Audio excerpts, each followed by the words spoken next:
دنیا میں تیسرا ایک بڑا طبقہ جو اپنا اثر رکھتا تھا، اپنا رسوخ رکھتا تھا، وہ ہندوستان کا تھا۔ ہندوستان جس کو ہم اکھنڈ بھارت کہیں،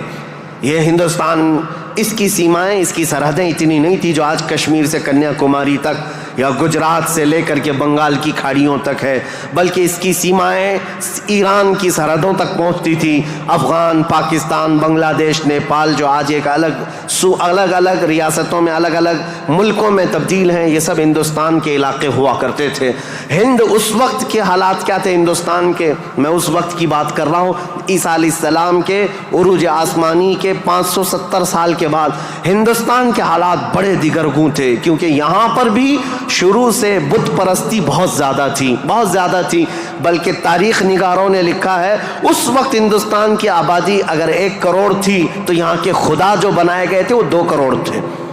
یعنی انسانوں کی آبادی سے بڑھ کر کے خدا تراشے گئے تھے۔ ہر قبیلے کا نہیں، ہر خاندان کا نہیں، بلکہ ہر انسان کا 2 خدا، 3 خدا، 4 خدا، جس کی جیسی حیثیت ویسے خدا بنائے ہوئے تھے۔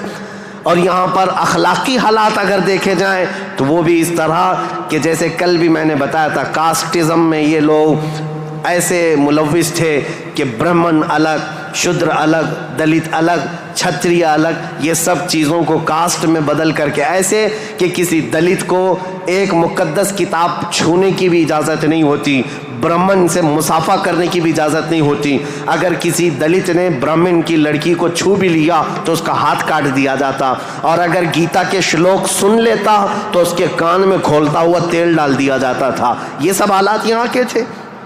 یعنی اخلاقی پستی، اخلاقی گراوٹ یہاں پر بھی تھی۔ روما کے حالات بھی اچھے نہیں تھے، پرشیا کے حالات بھی اچھے نہیں تھے، ہندوستان کے حالات بھی، اور عورتوں کے لیے تو یہ اس قدر سخت تھے، اللہ اکبر۔ یہاں کسی عورت کا شوہر مر جاتا تو عورتیں ساتھ میں اپنے شوہر کی چتا کے ساتھ آگ لگا لیتی، جس کو ستی کہا جاتا تھا۔ ستی ایک رسم ہے، تاریخ میں آج بھی موجود ہے۔ بیوہ عورت کو جینے کا حق نہیں تھا، بیوہ عورت اپنے شوہر کی آگ کے ساتھ خود بھی جل جاتی تھی، وہ چاہے جوان ہو، چاہے 2 مہینے کی دلہن کیوں نہ ہو، اسے جلا دیا جاتا۔ چند سالوں کے بعد پھر جلانے کا رواج ختم ہوا، پھر بیوہ عورت کو جنگلوں میں بھیج دیا جاتا کہ وہ وہاں رہے، وہیں آباد رہے، اس کا گھر میں آنا اب شگن۔ آج تک یہ بری روایت موجود ہے، جاہلوں کے آج بھی پائی جاتی ہے،